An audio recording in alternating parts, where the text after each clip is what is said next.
Hello friends, welcome back to the channel. मेरा नाम आकाश शुक्ला है। मैं स्वागत करता हूं आपका हमारे YouTube channel entry app Hindi पर। जैसा कि हम सब लोगों को पता है कि भाई आईबीपीएस ने वैकेंसी अनाउंस करी है इस पैंडेमिक कंडीशन में, जहां पर कोई भी वैकेंसी नहीं आ रही थी। आईबीपीएस ने क्या आरआरबी पीओ और क्लर्क के लिए वैकेंसी अनाउंस की है।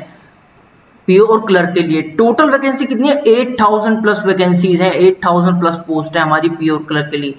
जहां पर मैं बात करूं, देखिए इसकी पीओ की कितनी है, पीओ और क्लर्क की मैं सेपरेट वैकेंसीज आपको बता देता हूं कि पीओ की कितनी है हमारी 3800, लगभग 3800 प्लस पोस्ट है, और जो क्लर्क की है वो हमारी 4000 प्लस है, 4000 प्लस पोस्ट है। तो इस तरह से टोटल ऑफ 8000 प्लस पोस्ट है। अगर मैं फॉर्म फिल की बात करूं तो फॉर्म फिल हो चुके हैं, शुरू हो चुके हैं फिल करना, बच्चों ने फिल भी कर दिए हैं, तो बच्चों ने तैयारी भी शुरू कर दी है। इसकी लास्ट डेट जो है फॉर्म फिल की वो क्या है, 21/7/2020 है। तो आप प्लीज फॉर्म फिल कर दीजिए, बच्चों ने तैयारी भी शुरू कर दी है।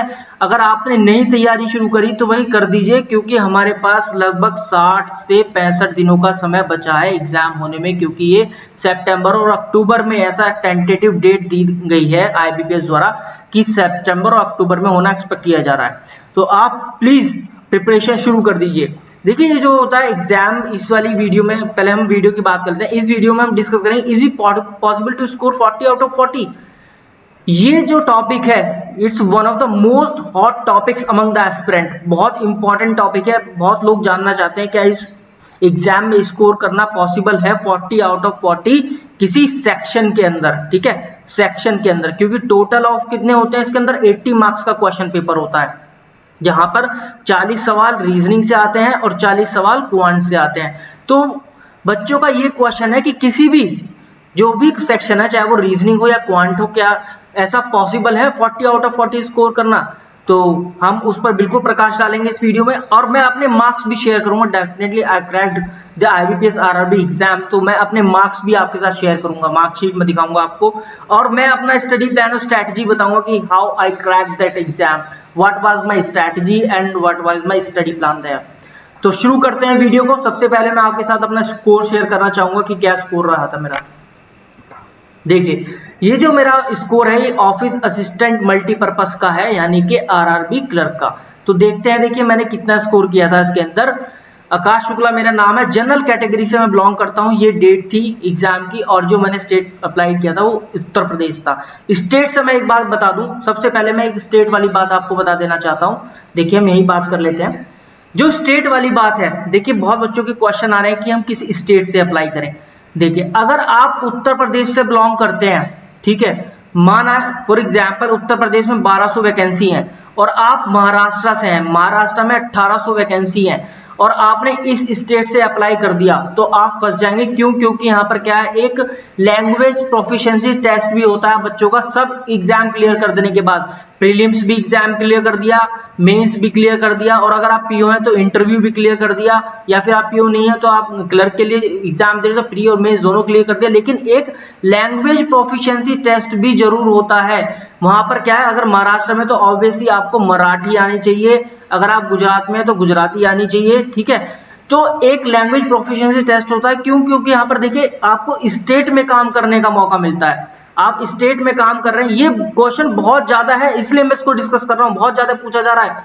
यहाँ पर देखिए जो क्या था, बच्चे पूछ रहे थे कि हम किस स्टेट से अप्लाई करें, तो ऑब्वियस ही बात है अगर आप यूपी से हैं तो भाई यूपी से अप्लाई करें। इन केस अगर यूपी में कोई वैकेंसी नहीं है, जबकि ऐसा नहीं है, इन केस अगर यूपी में कोई भी वैकेंसी नहीं है, तो अगर बिहार में कोई वैकेंसी है, या फिर आपका मध्य प्रदेश में वैकेंसी है, या फिर कोई भी ऐसा है आपका जो सटा हुआ स्टेट है, कोई भी दिल्ली में कोई वैकेंसी है जहां पर हिंदी बोली जाती है, तो आप वहां से अप्लाई करें। ठीक है, लेकिन आपको क्या है, अपना लैंग्वेज का ध्यान रखना है कि आप हिंदी बोलते हैं तो फिर आपको बिहार या फिर कोई ऐसा स्टेट चुनना पड़ेगा जहां पर हिंदी बोली जाती है, वहां से अप्लाई करें। वैकेंसी के चक्कर में बिल्कुल मत जाइएगा कि जहां से भी ज्यादा वैकेंसी है मैं वहां से अप्लाई कर लूं। ठीक है, ऐसा मत करिएगा, क्योंकि लैंग्वेज प्रोफिशिएंसी टेस्ट भी होता है।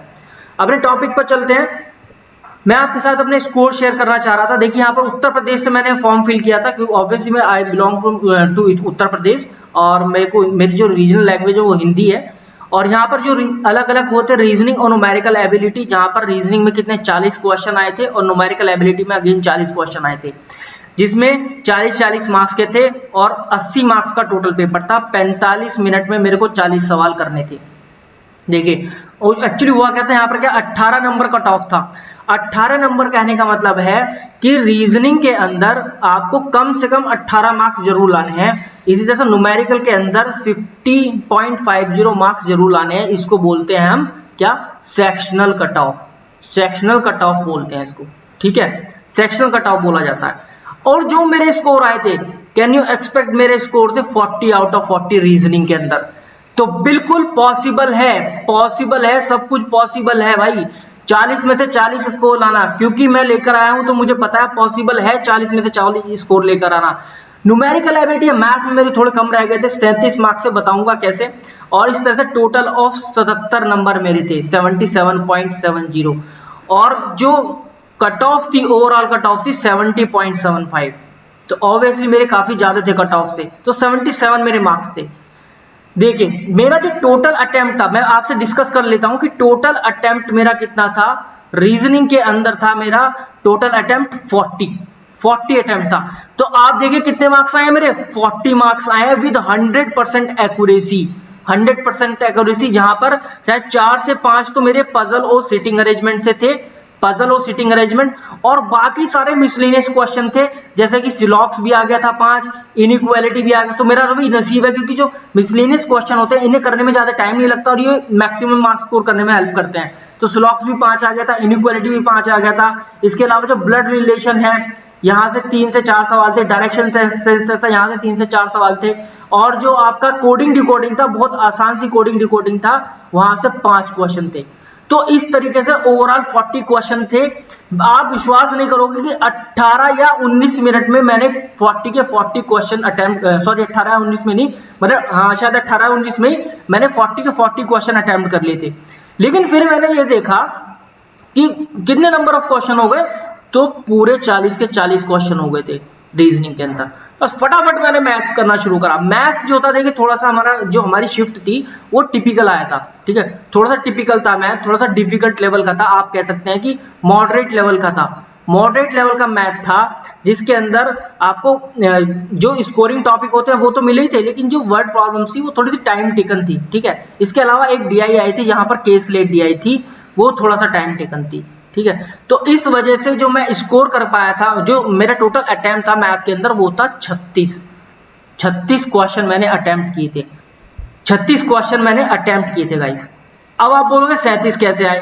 देखिए आप क्या है, जब भी आप क्वेश्चन पेपर देते हैं तो सब क्वेश्चंस की जब एनालिसिस होती है तो एक मार्क्स अलॉट करते समय एक नॉर्मलाइजेशन होता है। नॉर्मलाइजेशन में क्या होता है, अगर आपने 100% एक्यूरेसी के साथ क्वेश्चन किए हैं तो आपका 1 या 1.5 नंबर बढ़ा दिया जाता है। जैसे मैंने यहाँ 36 अटेम्प्ट करे तो मेरे जो स्कोर था 37 स्कोर आया था। इसका मतलब ओवरऑल क्वेश्चन पेपर में मेरी 100% एक्यूरेसी थी गाइस, 100% एक्यूरेसी। इसी तरह से मैं आपसे बताता हूं ना कि चील जैसी आंख और चीते जैसी रफ्तार हमेशा होनी चाहिए जब भी आपको कोई भी एग्जाम क्रैक करना है, ठीक है। तो यहाँ पर इस तरह से ओवरऑल मेरे 77 मार्क्स थे। तो आई वॉज हैप्पी कि हाँ भाई, मैं सबसे पहले तो मैं रिजल्ट का वेट कर रहा था कि कब रिजल्ट आए, कब रिजल्ट आए। क्यों? क्योंकि मेरा स्कोर, जो मैं जानता था कि मेरा स्कोर डेफिनेटली बढ़िया होने वाला है, डेफिनेटली मैंने अच्छा स्कोर किया है। मैंने इधर उधर से पेपर भी डाउनलोड करके देखे थे और मैंने देखा था कि हाँ जो मेरे सॉल्यूशन थे वो सभी सही हैं। तो इवन मुझे क्वेश्चन तक याद हो गए थे कि हाँ ये क्वेश्चंस हैं। तो 40 में से 40 मेरे रीजनिंग में आए थे और 37 में से 40 में से 37 मैंने मैथ्स में स्कोर किया था, जहां पर मेरा मैथ्स का टाइम 36 था। नॉर्मलाइजेशन के दौरान 1 मार्क्स ऐड हो गया था। तो आप क्या है भाई, एक्यूरेसी पर ज्यादा ध्यान दें, ठीक है, एक्यूरेसी और स्पीड इस पर ज्यादा ध्यान दें, क्योंकि जैसी आपकी एक्यूरेसी अच्छी आती है तो 1 से 1.5 नंबर नॉर्मलाइजेशन के दौरान आपका बढ़ जाता है। तो इस तरह से मेरे 77 स्कोर आए थे। इस बात को ध्यान रखना, 40 आउट ऑफ 40 पॉसिबल है स्कोर करना गाइस। अब देखते हैं मेरी सब्जेक्ट वाइज स्ट्रैटेजी क्या थी। देखिए अगर मैं बात करूं क्वांटिटेटिव एप्टीट्यूड, तो जब भी मैं क्वांटिटेटिव एप्टीट्यूड लेकर बैठता था, खासकर आरआरबी क्लर्क वालों के लिए बता रहा हूं मैं, जब भी क्वांटिटेटिव एप्टीट्यूड करता था तो स्कोरिंग टॉपिक्स जो होते हैं मेरे, स्कोरिंग टॉपिक्स कौन कौन से होते हैं। सबसे पहला होता है मेरा सिंप्लीफिकेशन। सिंप्लीफिकेशन ज्यादा चांसेस होते हैं आरआरबी क्लर्क में आने के लिए रादर देन अप्रोक्सीमेशन। तो सिंप्लीफिकेशन और अप्रोक्सीमेशन, ठीक है, ये दो हो गए। यहां से आपके 10 से 15 सवाल फंस जाते हैं, ठीक है, 10 से 15 सवाल। मेरी वाली शिफ्ट में शायद 12 सवाल आए थे, 12 सवाल थे, ठीक है। और इसी के साथ नंबर सीरीज बहुत ज्यादा टिपिकल नहीं आता, ठीक है, ऐसा आता है कि आप देखते ही थोड़ी सी देर में ही 1 से 2 सेकंड में लॉजिक पहचान लोगे। तो नंबर सीरीज आया था, 5 क्वेश्चन थे और ये रॉन्ग नंबर से थे, ठीक है, रॉन्ग नंबर, मिसिंग नंबर ज्यादा आसान होता है आइडेंटिफाई करना रॉन्ग नंबर के अपेक्षा, ठीक है, तो रॉन्ग नंबर से थे।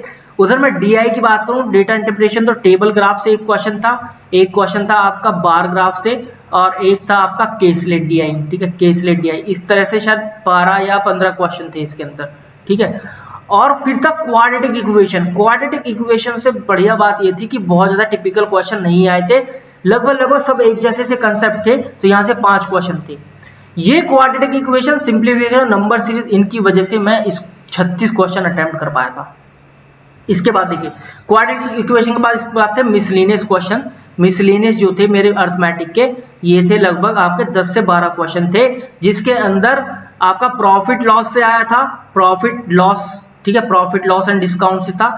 एसआई एंड सीआई का मिक्स कंसेप्ट का क्वेश्चन था, मुझे पूरी तरह से याद है, मिक्स कंसेप्ट का क्वेश्चन था, ठीक है। और इसके अलावा था टाइम एंड वर्क से आए थे, 2 सवाल आए थे टाइम एंड वर्क से, ठीक है, इसमें एक मैन वुमेन चाइल्ड का था और एक एफिशिएंसी का था, ए और बी जो है इस इतने काम को अल्टरनेट डेज में कर रहे हैं, ये आया था।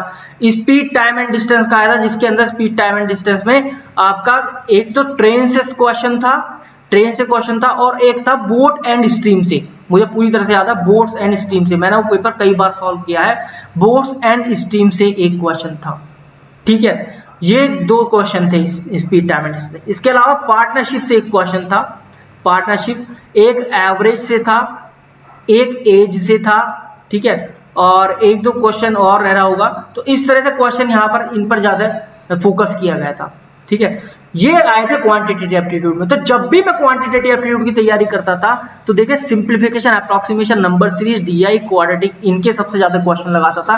क्योंकि देखिए प्रॉफिट एंड लॉस, ये पार्टनरशिप वगैरह, ये तो हमने पहले भी पढ़ रखा होता है, हमें केवल क्या ब्रशअप करने की जरूरत होती है। ये तो हमने 9th और 10th तक जो क्लास होती है वहां तक के मैथ में पढ़ा होता है। ये कि हमें क्या करो, ब्रशअप करने की जरूरत होती है, हमें थोड़ी सी ट्रिक्स वगैरह सीखनी पड़ती हैं, मतलब किस तरह से आप बड़े मेथड को छोटा बना सके वो हमें सीखना पड़ता है, बस वो मैंने सीखा था। और फिर मैं बीच बीच में जब कभी टाइम मिलता था, profit loss, SI CI, time and work, partnership, average, age, इन्हीं के ही क्वेश्चन लगाता था, क्योंकि मुझे पता है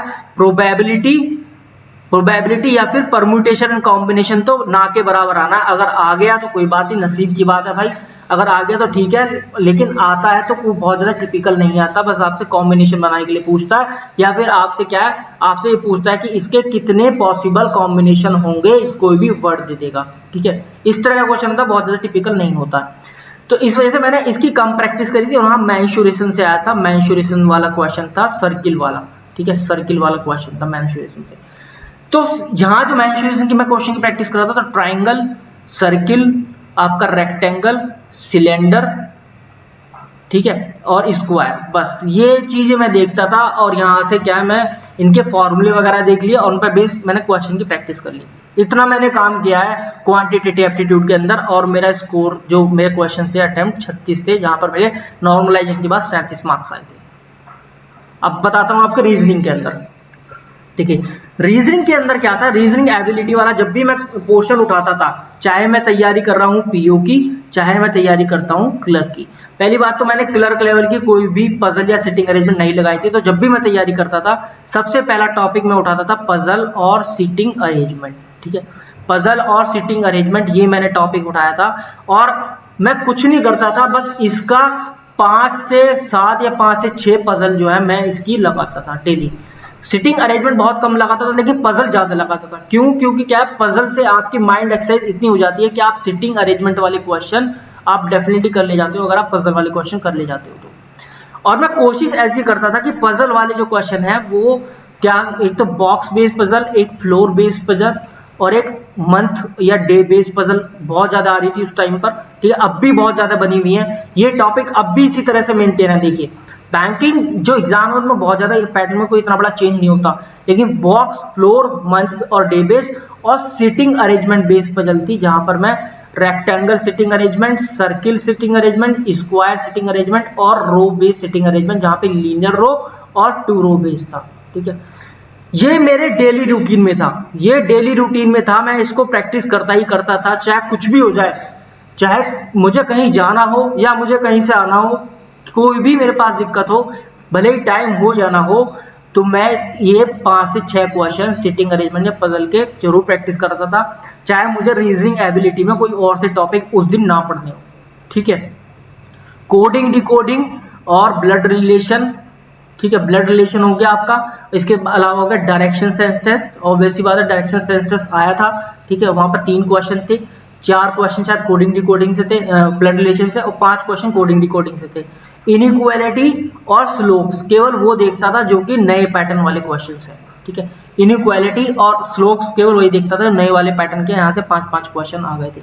ठीक है, मतलब इस तरह से यहाँ पर कोई ऊपर नीचे भी हो सकता है क्वेश्चंस के नंबर, तो इस तरह से कुल मिलाकर 40 क्वेश्चन थे, मैंने 40 के 40 अटेम्प्ट कर दिए थे। साइड में जब देखा था ना, यहाँ पर जो पैलेट होता है, जब यहाँ देखा था कि अरे भाई सारी की सारी हरी बत्तियां, सारी ग्रीन सिग्नल हो गए, तो मतलब it was quite a confident thing for me कि हाँ अब सारे अटेम्प्ट कर दिए। फिर फटाफट मैं चला मैथ के अंदर बच्चे क्या 32 या 33 अटेम्प्ट करके आए थे, लेकिन यहाँ मेरा कॉन्फिडेंस था ना, इतना बिल्डअप, इतना बूस्ट हो चुका था कि मैंने किसी भी तरह से हिम्मत करके 36 सवाल कर दिए थे मैथ के अंदर। मैथ के अंदर मुझे थोड़ा सा डाउट था 10-1% का कि हाँ हो सकता है कुछ अर्थमेटिक वाले क्वेश्चन मेरे गलत हो गए हों, या फिर क्वाड्रेटिक इक्वेशन वाले गलत हो गए, क्योंकि मैं क्वाड्रेटिक इक्वेशन वाले गलत करता था, लेकिन ऐसा नहीं हुआ था। मैंने प्रैक्टिस बहुत अच्छी कर रखी थी, बहुत अच्छे से मैंने वो मिसलेनियस वाले क्वेश्चन निकाल रखे थे, तो 36 में से मेरे 37 मार्क्स आए थे आफ्टर नॉर्मलाइजेशन। तो ये मेरी कहानी थी, इस तरह से मैंने रीजनिंग एबिलिटी और क्वांटिटेटिव एप्टीट्यूड क्रैक जो थे स्कोर किए थे, और IBPS RRB क्लर्क का प्रीलिम्स एग्जाम क्रैक किया था। तो आप भी डेफिनेटली कर सकते हैं। Yes, it is possible to score 40 out of 40 in reasoning ability and quantitative aptitude as well for RRB PO as well as RRB clerk. तो आप डेफिनेटली स्कोर कर सकते हैं, ये मेरी स्ट्रैटेजी थी, आप इसे फॉलो अप भी कर सकते हैं। इनकेस कोई भी आप क्वेरी हो, आप यहीं पर इसी वीडियो के कमेंट बॉक्स में कमेंट भी कर सकते हैं, आई विल डेफिनेटली रिप्लाई, या फिर मैं उस पर वीडियो भी बनाऊंगा गाइस। ठीक है, ये मेरी स्ट्रैटेजी थी। इसके अलावा एक बात मैं और आपको बता देता हूं कि जो मैंने प्रिपरेशन करी थी, वो बैंकिंग एग्जाम की प्रिपरेशन मैंने केवल 6 मंथ्स की थी, 6 भी नहीं 5 मंथ्स की थी। हाँ, 5 मंथ्स प्रिपरेशन की थी बैंकिंग एग्जाम की। आप विश्वास नहीं करोगे, केवल 5 मंथ प्रिपरेशन क्वांट और रीजनिंग और इंग्लिश में पढ़ा था, जहां पर मैंने SBI क्लर्क भी क्रैक किया था, और इसके बाद RRB क्लर्क भी क्रैक किया था। RRB क्लर्क भी क्रैक किया था, जहां पर क्वांट और रीजनिंग आता है। केवल 5 मंथ की प्रिपरेशन से, 5 मंथ से पहले मुझे ये नहीं पता था कि क्वांट क्या होता है, रीजनिंग क्या होता है, या फिर इसके सवाल बच्चे कैसे निकाल लेते हैं। लेकिन मैंने कुछ नहीं करा, बस सुबह उठा, अपना टाइम टेबल बनाया, वो सब मैं डिस्कस करूंगा आपसे, मेरा स्टडी प्लान क्या था। अपना टाइम टेबल बनाया, अपना स्टडी प्लान बनाया कि हाँ भाई मुझे 60 दिन अपने आप को इस तरह से देने हैं कि मैं ये सारे के सारे टॉपिक इन तीनों सब्जेक्ट के, क्वांट, रीजनिंग, इंग्लिश के कवर कर लूं, और आफ्टर 60 डेज बस और बस केवल और केवल बस प्रैक्टिस ही प्रैक्टिस करता रहूं। ठीक है, ये मेरा मेन एजेंडा था, जहां पर मैंने 60 दिन बिल्कुल ऐसे ही करा। 60 में लगभग मैंने 70-80 दिन ले लिए थे, आपसे मतलब क्लियर कट बताता हूँ, ऐसी बात नहीं है, 70-80 दिन ले लिए थे मैंने कि बहुत अच्छे से तैयारी कर लेता हूँ। और फिर उसके बाद मैंने mock test, subject wise exam, ये सब लगाए थे, और डेली क्विज, कहीं भी कैसे भी आ जाए सीधा मैं गूगल करता था और ये सब चीजें फाइंड करता था। स्टॉप वॉच लगा के मैं पजल सॉल्व करता था। ठीक है, अपनी सारी स्ट्रैटेजी कवर करेंगे, एक सेपरेट वीडियो बनाऊंगा कि किस तरह से एग्जाम क्रैक किया जाता है, स्टडी प्लान कैसे बनाया जाता है। अभी इस वीडियो में इतना ही रखता हूं, मैंने आपको बता दिया कि भाई 40 में 40 स्कोर करना बिल्कुल पॉसिबल है, and you can do it, you can do it. अगर मैंने किया है तो आप भी कर सकते हैं। केवल 5 महीने की प्रिपरेशन में पहले ही अटेम्प्ट में मैंने एग्जाम क्रैक किया है, तो आप भी डेफिनेटली कर सकते हैं। तो बस वीडियो में इतना ही रखते हैं। आई होप काफी मोटिवेशनल, काफी इंस्पिरेशनल या फिर इंफॉर्मेटिव वीडियो आपके लिए रहा होगा। Thank you very much, and it's all about the video. This is Akash Shukla signing off, and good luck for your exam.